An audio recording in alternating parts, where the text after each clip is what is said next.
Hello, wonderful ones. The book I'd like to read today is called Chrysanthemum. The day she was born was the happiest day in her parents' lives. "She's perfect," said her mother. "Absolutely," said her father. And she was. She was absolutely perfect. "Her name must be everything she is," said her mother. "Her name must be absolutely perfect," said her father. And it was. Chrysanthemum. Her parents named her Chrysanthemum. Chrysanthemum grew and grew and grew. And when she was old enough to appreciate it, Chrysanthemum loved her name. She loved the way it sounded when her mother woke her up. She loved the way it sounded when her father called her for dinner. And she loved the way it sounded when she whispered it to herself in the bathroom mirror. Chrysanthemum, chrysanthemum, chrysanthemum. Chrysanthemum loved the way her name looked when it was written with ink on an envelope. She loved the way it looked when it was written with icing on her birthday cake. And she loved the way it looked when she wrote it herself with her fat orange crayon. Chrysanthemum, chrysanthemum, chrysanthemum. Chrysanthemum thought her name was absolutely perfect. And then she started school. On the first day, Chrysanthemum wore her sunniest dress and her brightest smile. She ran all the way. "Hooray," said Chrysanthemum. "School." But when Mrs. Chud took roll call, everyone giggled upon hearing Chrysanthemum's name. Dawn, Eve, Louise, Al, Les, Kay, Max, Sue, Bill, Pat, Tom, Sam, Ken, Joe, Rita, Victoria, Chrysanthemum. "It's so long," said Joe. "It scarcely fits on your name tag," said Rita, pointing. "I'm named after my grandmother," said Victoria. "You're named after a flower." Chrysanthemum wilted. She did not think her name was absolutely perfect. She thought it was absolutely dreadful. The rest of the day was not much better. During nap time, Victoria raised her hand and informed Mrs. Chud that Chrysanthemum's name was spelled with 13 letters. "That's exactly half as many letters as there are in the entire alphabet," Victoria explained. "Thank you for sharing that with us, Victoria," said Mrs. Chud. "Now put your head down." "If I had a name like yours, I'd change it," Victoria said, as the students lined up to go home. "I wish I could," thought Chrysanthemum miserably. "Welcome home," said her mother. "Welcome home," said her father. "School is no place for me," said Chrysanthemum. "My name is too long. It scarcely fits on my name tag, and I'm named after a flower." "Oh, pish," said her mother.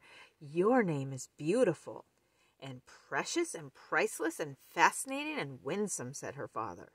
"It's everything you are," said her mother. "Absolutely perfect," said her father. Chrysanthemum felt much better after her favorite dinner, macaroni and cheese with ketchup, and an evening filled with hugs and kisses and parcheesi.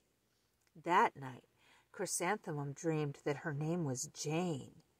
It was an extremely pleasant dream. The next morning, Chrysanthemum wore her most comfortable jumper. She walked to school as slowly as she could. She dragged her feet in the dirt. "Chrysanthemum, chrysanthemum, chrysanthemum," she wrote. "She even looks like a flower," said Victoria, as Chrysanthemum entered the playground. "Let's pick her," said Rita, pointing. "Let's smell her," said Joe. Chrysanthemum wilted. She did not think her name was absolutely perfect. She thought it was absolutely dreadful. The rest of the day was not much better. During nap time, Victoria raised her hand and said, "A chrysanthemum is a flower. It lives in a garden with worms and other dirty things." "Thank you for sharing that with us, Victoria," said Mrs. Chudd. "Now put your head down." "I just cannot believe your name," Victoria said as the students lined up to go home. "Neither can I," thought Chrysanthemum miserably.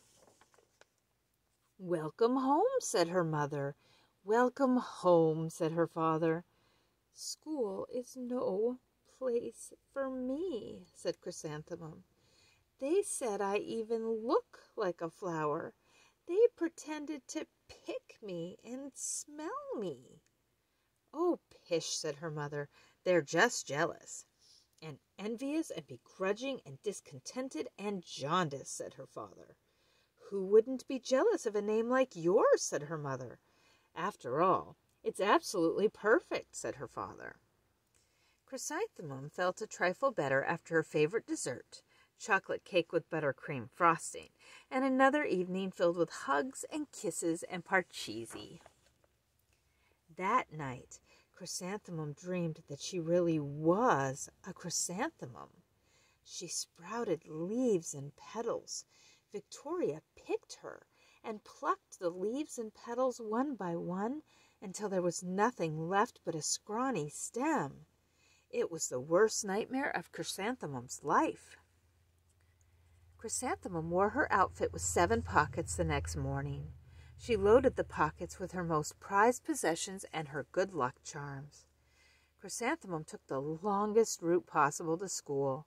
She stopped and stared at each and every flower. "Chrysanthemum, chrysanthemum, chrysanthemum," the flowers seemed to say. That morning, the students were introduced to Mrs. Twinkle, the music teacher. Her voice was like something out of a dream, as was everything else about her. The students were speechless. They thought Mrs. Twinkle was an indescribable wonder. They went out of their way to make a nice impression. Mrs. Twinkle led the students in scales. Then she assigned roles for the class musical. Victoria was chosen as the dainty fairy queen. Rita was chosen as the spiffy butterfly princess. Jo was chosen as the all-important pixie messenger. And Chrysanthemum was chosen as a daisy. "Chrysanthemum's a daisy, chrysanthemum's a daisy," Jo, Rita, and Victoria chanted, thinking it was wildly funny. Chrysanthemum wilted. She did not think her name was absolutely perfect. She thought it was absolutely dreadful. "What's so humorous?" asked Mrs. Twinkle. "Chrysanthemum," was the answer. "Her name is so long," said Jo. "It scarcely fits on her name tag," said Rita, pointing. "I'm named after my grandmother," said Victoria. "She's named after a flower." "My name is long," said Mrs. Twinkle. "It is?" said Jo. "My name would scarcely fit on a name tag," said Mrs. Twinkle. "It would?" said Rita, pointing. "And," said Mrs. Twinkle, "I'm named after a flower, too." "You are?" said Victoria. "Yes," said Mrs. Twinkle. "My name is Delphinium Twinkle. And if my baby is a girl, I'm considering Chrysanthemum as a name. I think it's absolutely perfect." Chrysanthemum could barely believe her ears. She blushed, she beamed, she bloomed. Chrysanthemum, chrysanthemum, chrysanthemum. Jo, Rita, and Victoria looked at Chrysanthemum longingly. "Call me Marigold," said Jo. "I'm Carnation," said Rita, pointing. "My name is Lily of the Valley," said Victoria.